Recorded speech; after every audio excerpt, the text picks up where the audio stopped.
One of my favorite things to do with Xbox Game Pass is just scroll through and download games I think I'll like. I even try out ones that I might not like. Over time, I've come across some must-play games that deserve your attention, and I always find games that are sort of under the radar that no one knows about. Now, this list has mostly games that you probably know about, but I'll probably make this a series since I've played dozens of games on Game Pass, and I know a lot of people tend to stick to what they know, even when they pay for a subscription like Game Pass, and I want you to get your money's worth. So here's a list of games that you can consider playing, and hopefully this introduces you to something new or reminds you about games that you should have been playing a long time ago. If you enjoy this type of content, be sure to like and subscribe. Now let's get into it. Now the first game is Evil West. This game is really cool and it has that Xbox 360 era feel. It's dark, moody, dramatic lighting, simple yet satisfying controls. You've got your roll to dodge, you got your melee attack, and you have a few special abilities you unlock along the way. It's a single player action beat 'em up with a straightforward, no nonsense approach. The combat is brutal but rewarding.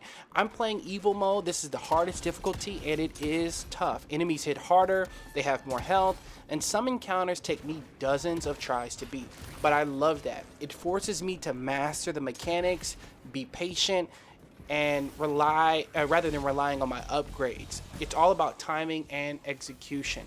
One of the best parts, the finishing moves. They feel satisfying, like a mix between God of War and Ninja Gaiden. If you want a challenging action-packed game where you feel strong, but you have to earn every victory, it's simple, straightforward, and to the point. Evil West is it. Great game. The second game is Ninja Gaiden 2 Black.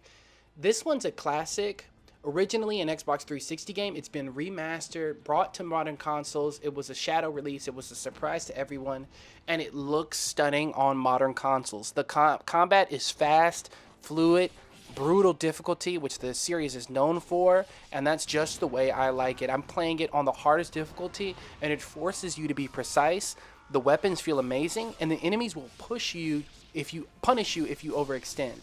This game is what difficult action games should be. It challenges you but gives you the mobility and tools to actually fight back. If you're into fast-paced, skill-based combat, this is a must-play. Ninja Gaiden 2 Black. Play this game. I'm probably going to do a review on my channel to break this game down even further, talk about what I like about the game, what I hope to see with Ninja Gaiden 4. So make sure you're subscribed to the channel for more Ninja Gaiden content because that is coming. The third game that I'm going to talk about is Humanity. This one's a completely different experience than all the other games on this list. It's a puzzle game where you guide massive crowds of people through grid-like environments. The story is vague and mysterious so far, but the game's existential themes and stunning sound design make it something special. If you want a low-pressure but mentally engaging game with deep, thought-provoking philosophical concepts, Humanity is worth checking out. The next game I'm going to talk about is Doom Eternal. This game is legendary. Originally released in 2019, I think. Doom Eternal is still one of the best FPS games out there. With Doom the Dark Ages on the horizon, now is the perfect time to jump back into Doom. I've completed the campaign on the hardest difficulty, which I think is Ultra Nightmare, or I think it's maybe Nightmare mode. But now I'm playing it on the hardest difficulty on Horde Mode. And this mode is an underrated gem on Doom Eternal. I don't think it was with the game when it initially released, but it is there now. And you start with one weapon and work your way up. Each level you kind of get a new weapon. And fighting the increasingly difficult waves of enemies is like a real treat, and it's really challenging. It's not easy at all. You have to really work for every single kill in this game. And it's the perfect mode for anyone looking to challenge themselves beyond the story or just want to get into the game and just fight. I do recommend playing the story mode so you can get a feel for all the weapons, because the Horde mode can be a little bit like really hard. I would imagine it's still difficult even on some of the lighter difficulties. But if you want a high-speed, ultra-violent shooter that constantly tests your reflexes, this game is it.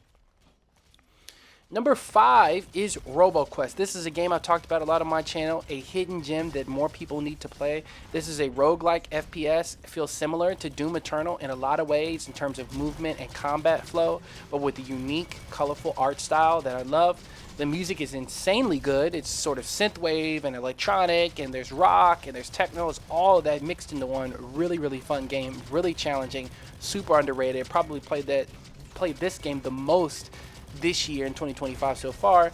You can double, triple, and even I think quadruple jump if you upgrade it. So it's more about jumping than it is, I would say, Doom Eternal. There is jumping in Doom Eternal, but this game is more about jumping and floating and things like that. And you're moving around enemies and strafing at lightning speed. You're constantly unlocking new abilities, new weapons, and every run feels fresh because there's so many characters to unlock, about 6. And it's a game that truly rewards skill, creativity, discovery. It's straight to the point. If you love fast-paced FPS games but want something a little different, a little less violent than Doom Eternal, RoboQuest is a must-play. These are just 5 of the best games on Game Pass right now, but there are so many more I want to talk about. If you enjoyed this list and want me to keep making more, drop a like, leave a comment, and hit the subscribe button. Let me know which of these games you've played and which ones you're excited to try. More Game Pass bangers coming soon. Thanks for watching.